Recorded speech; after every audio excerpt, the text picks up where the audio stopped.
Hey y'all, it's Ren of Taurus Rising, back with you today for our weekly Wellness with Tarot series and continue with our series on the Fool's Journey.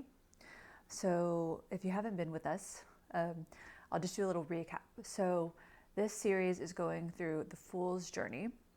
The Fool's Journey is a journey through the major arcana cards, and it's in a sense a metaphor for the journey that we all go through in this human plane, the Earth School.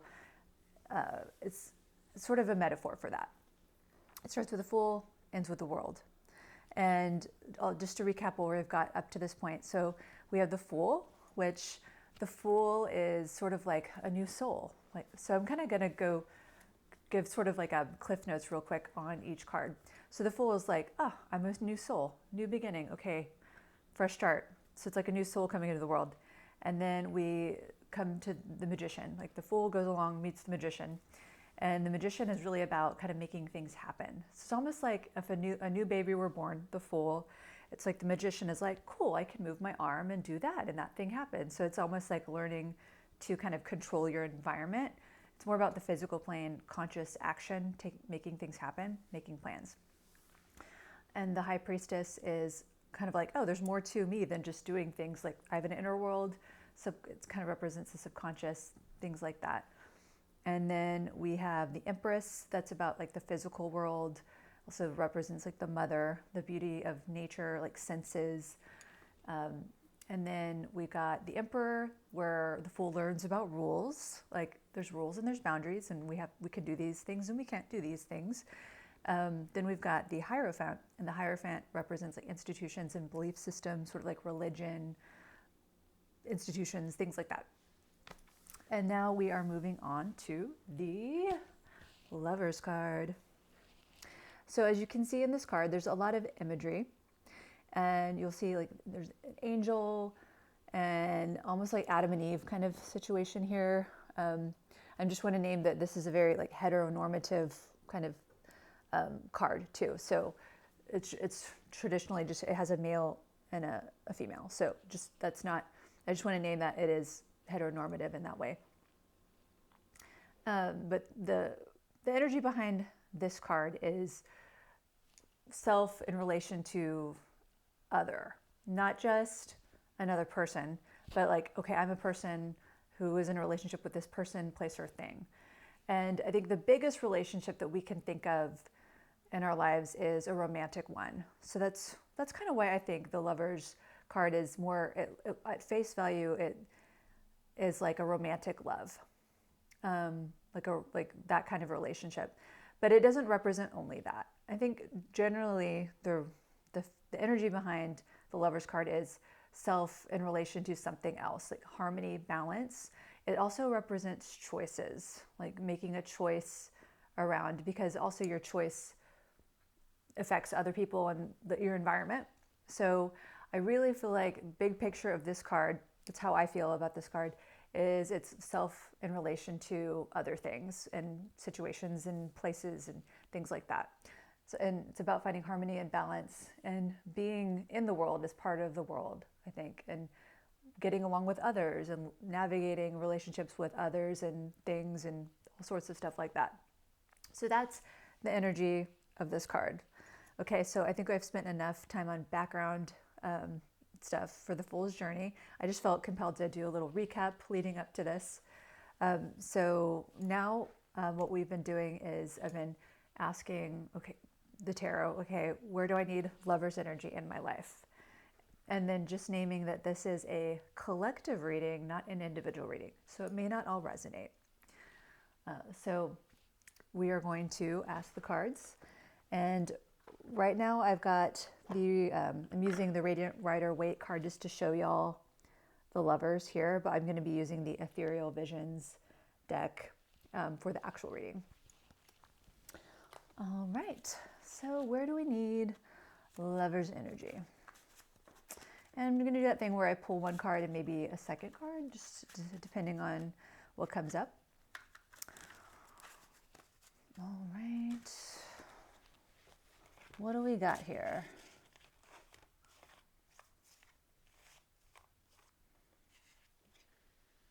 Oh, interesting. We have another major arcana card here, the Chariot. So where do we need Lover's energy in our life? The Chariot. We haven't even gotten to this card yet in our Fool's Journey. That'll be coming up here soon.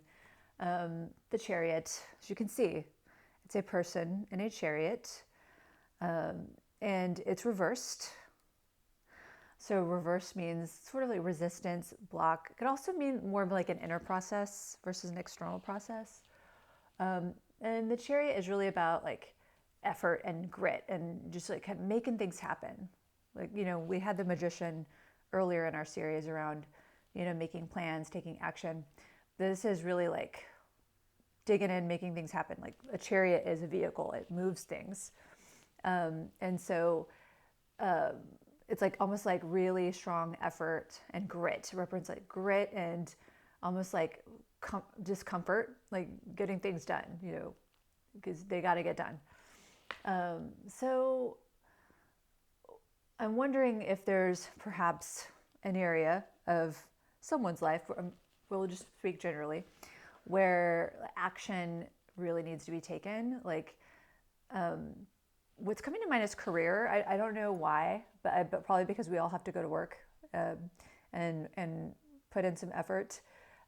Or it's almost like a belief. Actually, okay, I'm gonna backtrack a little bit. So this means like effort and grit, right? It's reversed, which means there's a block, some resistance. What I'm getting from this card is there is a lack of belief in oneself to make things happen. Like, oh, I don't have it in me. I can't do it, so I'm just not going to do it. Or just like a lack of self-confidence, a lack of feeling of competency.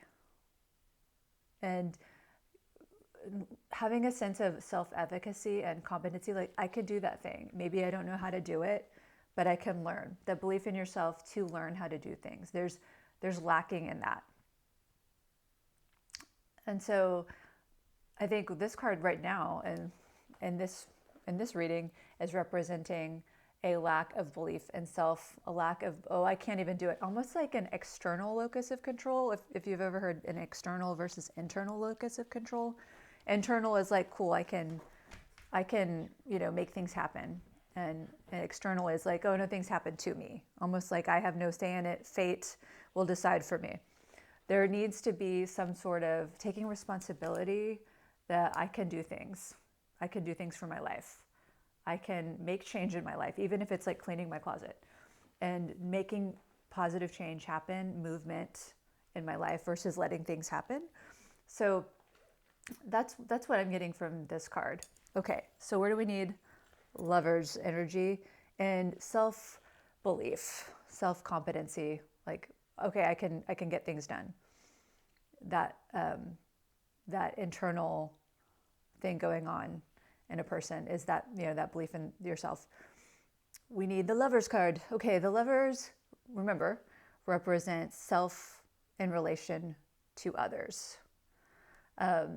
So perhaps that is getting like a mentor or something like that, some sort of relational thing in this area of your life. Because maybe I think I used this term last week, an echo chamber. Like there's this echo chamber of, I can't do it, like suffering, kind of just going through life and not really believing in yourself to make things happen. So you're just kind of dealing with the life that you have, and things could be better.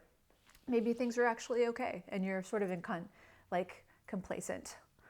But there needs to be some sort of shakeup because you're living in this echo chamber of just yourself, and all you're seeing is your life and yourself and how things are. There needs to be some sort of contrast. Contrast, that's the word I'm looking for. Because in relationships, there's a contrast. You and the other person, or you and the other entity or thing. You're not just one thing, there's a contrast. There needs to be some sort of contrast. Because you're living in this autopilot belief of, I can't change my life, so I'm just gonna, just keep on doing what I'm doing. That could eventually lead to depression. Or maybe you're already in that. Maybe you're already in a depression or like low level functioning depression, or just in general, like a lack of fulfillment. So it's time to catch that. That belief that you can't do things, that you can't make positive things happen, that you can't make change or learn new things, that is like a cancer that can grow deeper and deeper and infiltrate all areas of your life, and your life can become small. So maybe you've been living like that for a long time. Or maybe it's something recently happened to where you just lacked, like kind of shook your confidence in yourself and your ability to do life in the way that you wish you could. And there needs to be some sort of contrast. There needs, like perhaps through another person. I'm going to quote Lacy Phillips of To Be Magnetic, like I've done before. She talks about expanders. So finding, okay, if someone who has done something, and then you say, okay, if they can do it, I can do it too. But there needs to be some sort of contrast, because what you've been doing isn't working anymore, and it could get worse. So intervention must be had, and that could mean even like getting more professional support, perhaps therapist or something like that. This one took more of a heavy turn, certainly, than our past readings. So if this is really resonating with you out there, I really am sending out some good thoughts to you, and hope that you can get the support that you need. Because it's cheesy, but we all need to believe in ourselves and believe that you can have better and do better, and that you're worthy of like good things in your life. And what I'm getting around the reverse Chariot is sort of this lack of belief in self, and that your life is shrinking, and I don't want that for anyone. So if this is really resonating with you, with someone out there, sending out good thoughts and hoping you get some support. I'm going to pull another card just to see what else we got. I'm going to do that thing where I pull the bottom card. Oh, they're going everywhere. Okay, what do we got? I'm getting, the Four of Swords. Maybe I'm wrong, but I feel like we've gotten this recently. Four of Swords reversed, another reverse card. The four represents like really grounding and home. And the swords represent thought. And it's reversed. So maybe some sort of resistance to calming your thoughts. Sort of like, I don't want to think about it, when you allow yourself to ruminate, but it keeps coming back.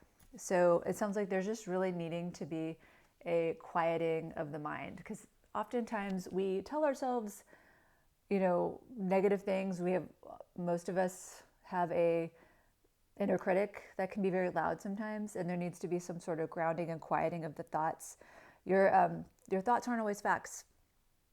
So be careful what you think, and be careful what you believe. So there needs to be some sort of addressing with your thoughts and quieting of the thoughts. Like I mentioned earlier, perhaps some professional help if you need, therapist, psychologist, something like that for some more outside intervention. Because sometimes the mind can get really busy, and it's hard to know what's real or what's true for you, and talking it out can really help you find clarity. So to recap this reading, this was definitely, like I said, heavier reading.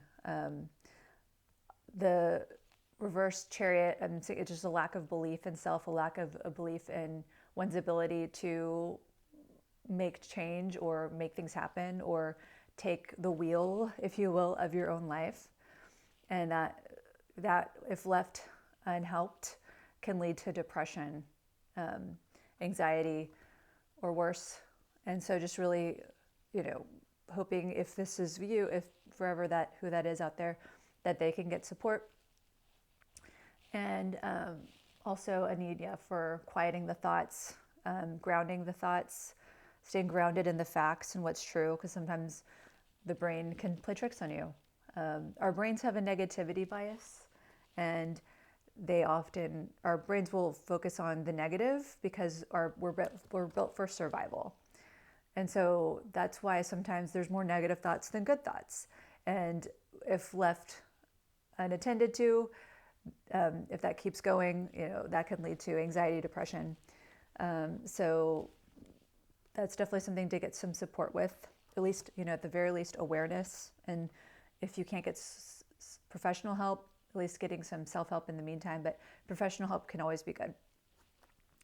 And just bringing back the Lover's card. The Lover's card is about harmony, balance, relationships, and choice. So relation between self and other, be it a person or otherwise. And where do we need that? Well, it sounds like mental health. Mental health generally, mental health, self-worth stuff is coming up in this reading. And there needs to be some sort of relationship, perhaps therapy, a better relationship to self, or just not suffering alone, reaching out to friends so you're not alone. There's, this may not apply to you, but there's a saying, it's the opposite of addiction is connection. Not everyone deals with necessarily addiction to substances or processes, but the opposite of that is connection with others. And so there needs some sort of relational thing is needed. So you're not alone and suffering in an echo chamber alone. Also, because part of the Lovers is choice, perhaps looking at choices. What are you doing? Are you making good choices for yourself? Are you getting good sleep? Are you eating well? Are you eating at all? So those things too. I think a lot is coming up in this reading. And if I don't stop soon, it'll be a very long reading. So I hope that this was supportive for you. If you are needing outside support out there, I hope that you get it. I'll also link some resources in the comments of this video. If you are interested in an individual reading, because this was a collective reading, you can reach out to me on my website or my Instagram and book a session. I'm Ren of Taurus Rising. That's Taurus Rising. Rising is R-Y-Z-I-N-G. And I thank you all so much for joining me today. And I hope to see you around soon, maybe in an individual reading. And if not, I will see you next week in our next video. Have a great rest of your day.